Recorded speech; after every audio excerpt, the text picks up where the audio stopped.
Assalamualaikum warahmatullahi wabarakatuh. Perkenalkan, nama saya Putri Aulia Dewi dengan NIM 149. Dan saya Linda Sukmayanti dengan NIM 129. Saya Indah Novita dengan NIM 140. Di sini kami akan menyampaikan materi mengenai manajemen risiko imbal hasil, manajemen risiko investasi, dan manajemen pelayanan prima. Untuk materi pertama, yaitu manajemen risiko imbal hasil, akan dijelaskan oleh saya. Jadi pengertian dari manajemen risiko imbal hasil menurut regulasi risiko imbal hasil atau rate of return risk adalah risiko akibat perubahan tingkat imbal hasil yang dibayarkan bank kepada nasabah karena terjadi perubahan tingkat imbal hasil yang diterima bank dari penyaluran dana yang dapat mempengaruhi perilaku nasabah dan pihak ketiga bank. Risiko ini timbul antara lain karena adanya perubahan perilaku nasabah dan pihak ketiga bank yang disebabkan oleh perubahan ekspektasi tingkat imbal hasil yang diterima dari bank syariah. Untuk profil risiko dari imbal hasil ini, bank syariah terekspos risiko imbal hasil dalam konteks neraca bank keseluruhan. Kenaikan dari bunga yang menjadi benchmark bisa mengakibatkan kenaikan ekspektasi pemegang rekening investasi yang lebih tinggi. Selanjutnya yaitu ada prinsip-prinsip Islamic Financial Service Board. Yang pertama ada prinsip pertimbangan operasional. Bank syariah harus memiliki manajemen risiko dan proses pelaporan yang komprehensif untuk menilai dampak potensial dari faktor-faktor yang mempengaruhi tingkat pengembalian aset dibandingkan dengan tingkat pengembalian yang diharapkan oleh pemegang akun investasi. Yang kedua ada prinsip dari manajemen risiko displace komersial. Bank syariah harus memiliki kerangka kerja untuk mengelola risiko komersial yang serentak di mana diperlukan. Bank syariah memiliki kebijakan dan kerangka untuk mengelola ekspektasi pemegang saham dan pemilik dari investasi, di mana bunga pasar dan kembalian dari pesaing jauh lebih tinggi dari yang diberikan bank syariah kepada nasabah investasinya.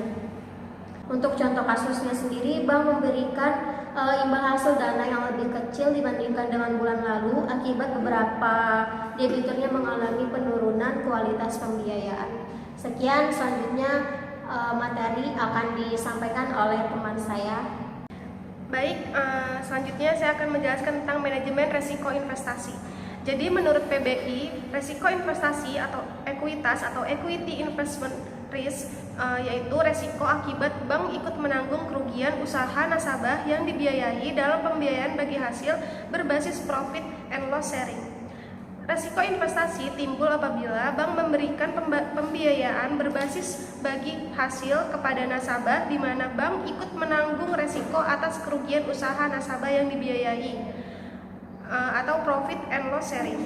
Perbedaan dari bank konvensional dan bank syariah karena bank konvensional ini tidak berinvestasi pada aset berbisnis ekuitas. Nah, bank syariah menggunakan instrumen ini secara substansial berpengaruh terhadap pendapatan bank, likuiditas, dan resiko lain, serta volatilitas pendapatan dan modal. Salah satu yang membedakan mudorobah dan musyarakah adalah besarnya keterlibatan dalam investasi pada masa kontraknya. Nah, tingkat risiko investasi ini sangat tinggi sehingga karakteristik risiko investasi harus menjadi pertimbangan dalam penilaian risiko. Jadi contoh kasusnya itu kan risiko investasi ini sendiri kan risiko yang ditimbulkan pada bank yang ikut menanggung kerugian usaha nasabah yang dibiayai dalam pembiayaan dengan sistem bagi hasil bank yang menggunakan metode profit and loss sharing. Nah, contohnya itu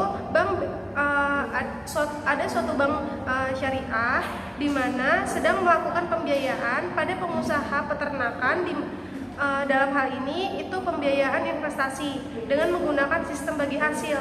Nah, pada suatu kejadian usaha peternakan tersebut mengalami bencana berupa kebakaran sehingga pihak bank juga ikut menanggung atas kerugian yang dialami dari usaha tersebut. Materi selanjutnya akan disampaikan oleh teman saya. Baik, materi selanjutnya yaitu mengenai manajemen risiko layanan prima. Di sini, pelayanan prima itu merupakan pelayanan terbaik untuk memenuhi harapan nasabah sesuai dengan kebutuhan pelanggannya juga. Nah, dengan kata lain, pelayanan premium ini adalah pelayanan yang memenuhi standar kualitas. Nah, standar kualitas di sini itu yaitu pelayanan yang memenuhi harapan dan kepuasan pelanggan. Nah, dari konsep pelayanan prima ini tuh didasarkan oleh pengembangan pelayanan prima melalui konsep terkoordinir, yaitu diantaranya ada sikap atau attitude, dan juga ada perhatian atau attention, terus ada tindakan atau action, ada kemampuan atau ability, penampilan, appearance, dan tanggung jawab atau accountability. Nah, meningkat potensi resiko layanan nasabah prima atau sering disingkat dengan LNP, Bank Indonesia telah menuangkan pengaturan LNP yang dimaksud di dalam Surat Edaran BI atau SEBI dengan nomor 13/29/DPNP tahun 2011 tentang penerapan manajemen pada bank umum yang melakukan layanan nasabah prima atau LNP.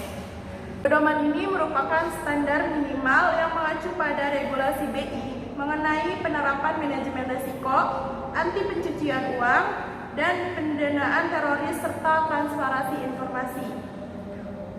Transparansi informasi pada produk bank syariah dan penggunaan data pribadi nasabah. Nah, contoh kasus dari layanan prima ini salah satunya yaitu pada sebuah bank syariah ada sebuah nasabah yang ingin melakukan keluhan terhadap rekeningnya kepada customer service. Namun akan tetapi customer service ini tidak memberikan layanan yang terbaiknya. Di contohnya itu dari salah satu sikap atau attitude, dia tidak menunjukkan sikap yang baik dan juga dengan penjelasan dia yang kurang bisa ditangkap oleh nasabah sehingga menimbulkan nasabah itu tidak suka atas layanan customer service itu. Nah, sekian penjelasan dari kami mengenai manajemen risiko imbal hasil investasi dan pelayanan prima. Kurang lebihnya mohon maaf. Wassalamualaikum warahmatullahi wabarakatuh.